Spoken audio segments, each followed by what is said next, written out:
Leo Gunnar, VIP Boxing, down at Champs Camp, or Phil Martin Centre, but better known as Champs Camp. And your new home, Mr. Barrett. Yeah. How are you finding it? Feels great. Been here since the end of Feb.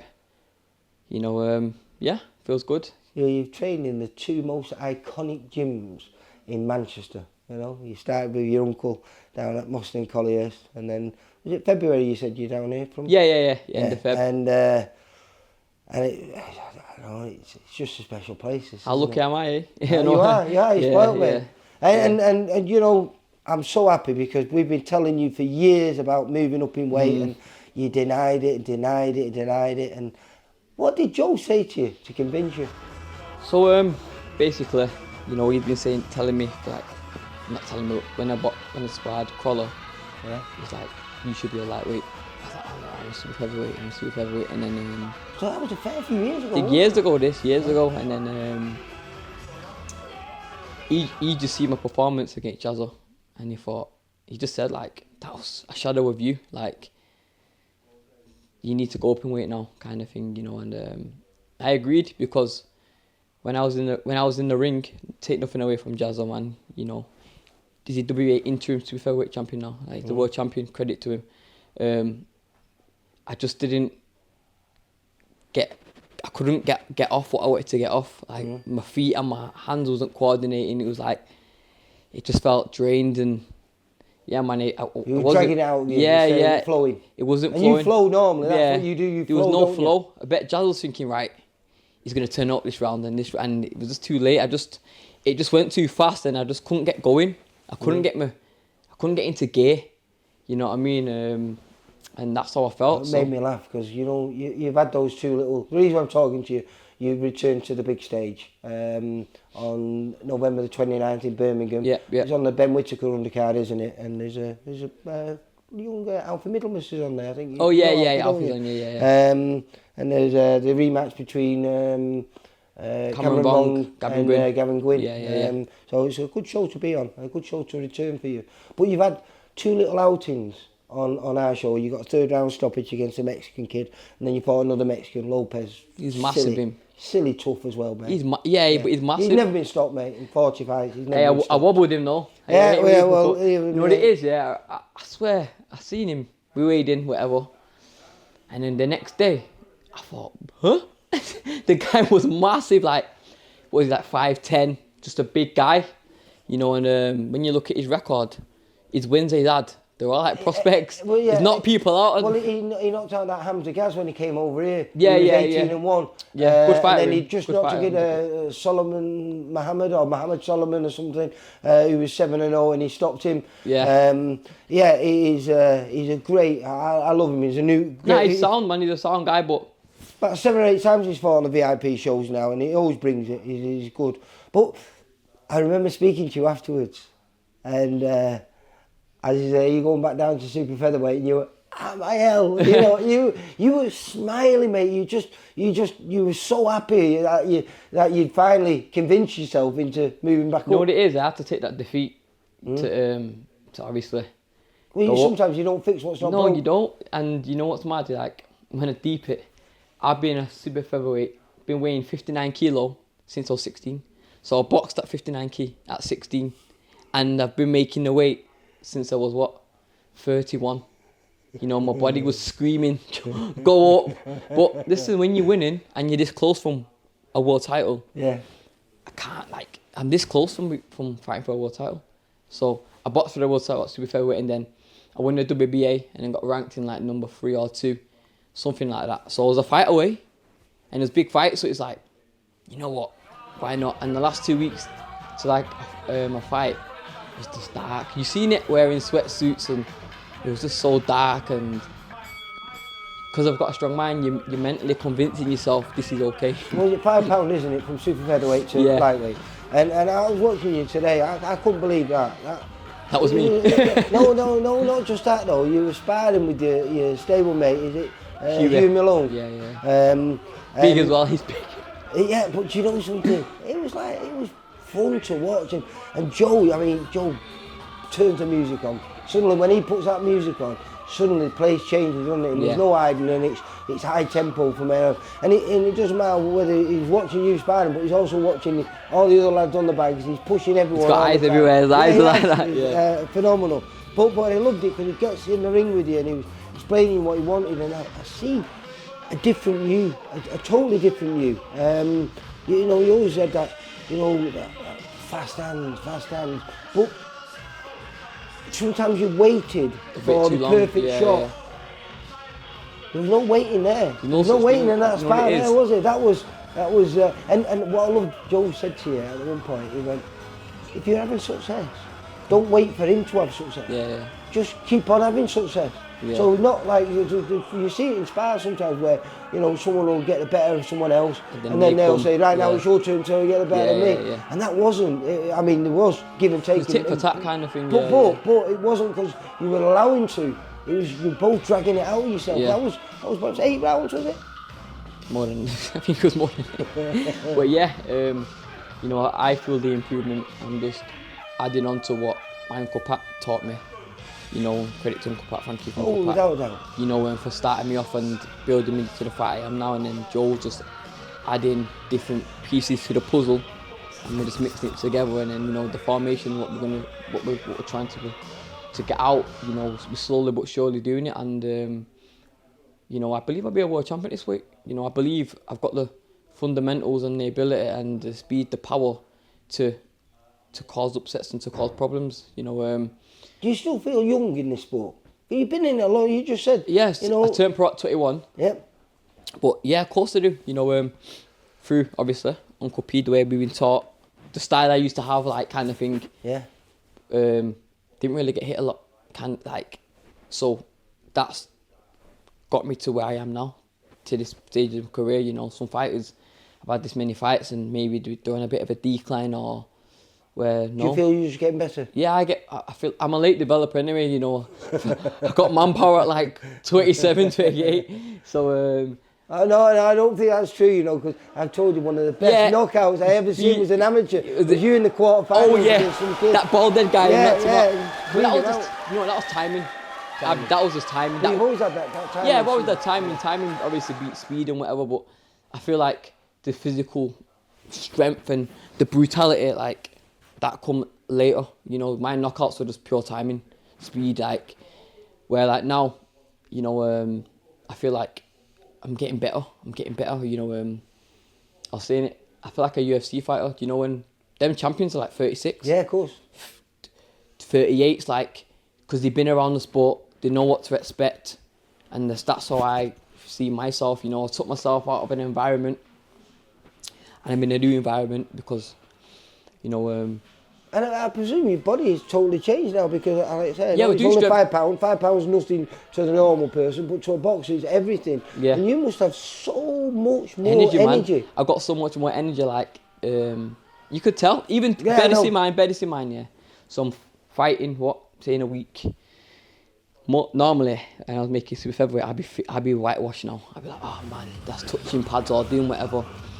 And I've just got loads of energy and sparring, you know, and I feel good about, I feel good for it, you know. Sometimes some fighters think, oh, it has to be this weight because I'm strong, I'm big.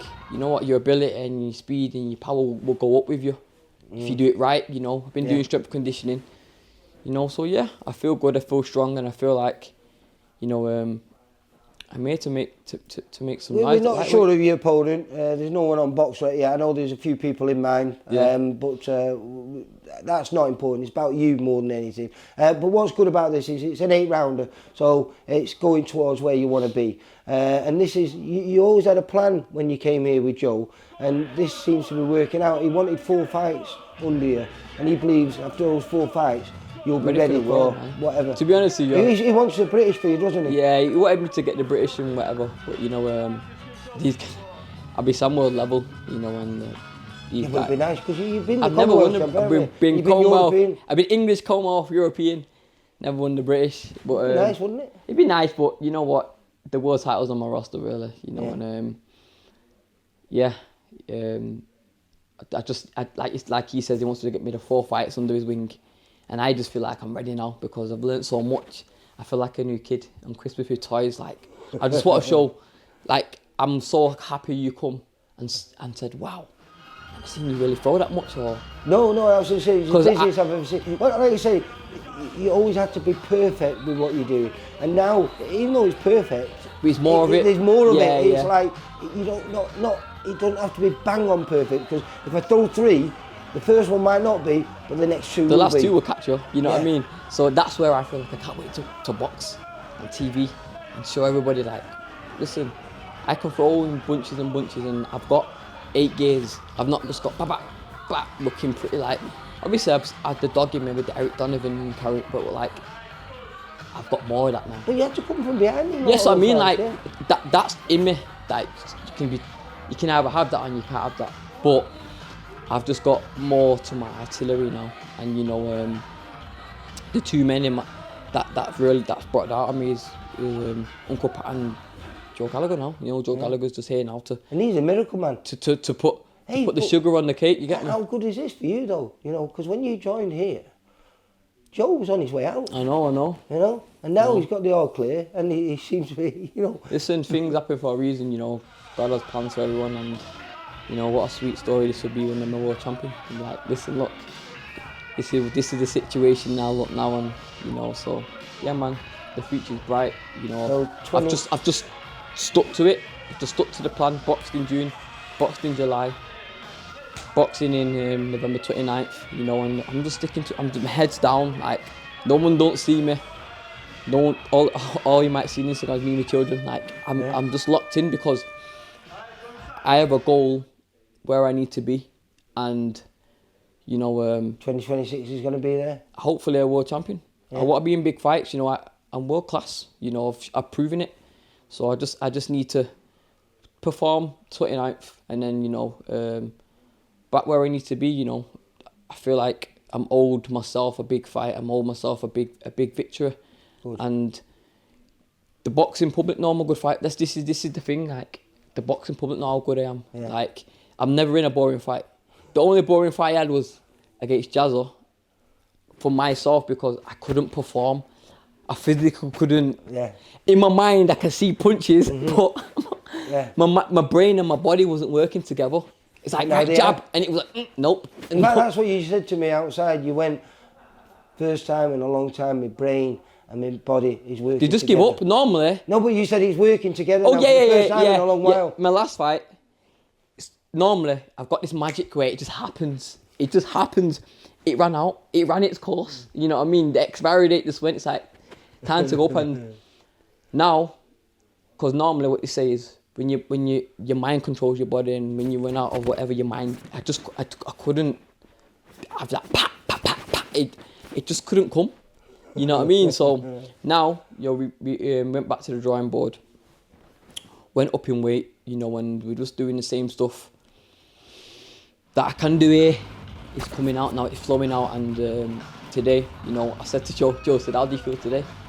I said, honest, or like, what do you want to hear? He goes, nah, I want you to be honest with me. I said, you know what, Joe, I feel tired because I've been sparring, you know, tired fighting next week. He said, And you were good. sprinting yesterday, weren't you? Yeah. He said, good.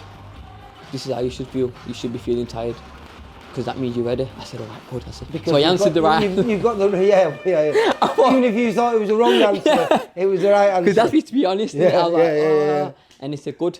Because sometimes when you're tired like this, you spar the best. Yeah. And I sparred good today, you know what I mean? Oh, I dragged it I out of me. enjoyed watching it, I was mate. tired. We both was tired, you know. I've been sparring good, you know what I mean? So I did feel it today, and yeah, so I'm happy with.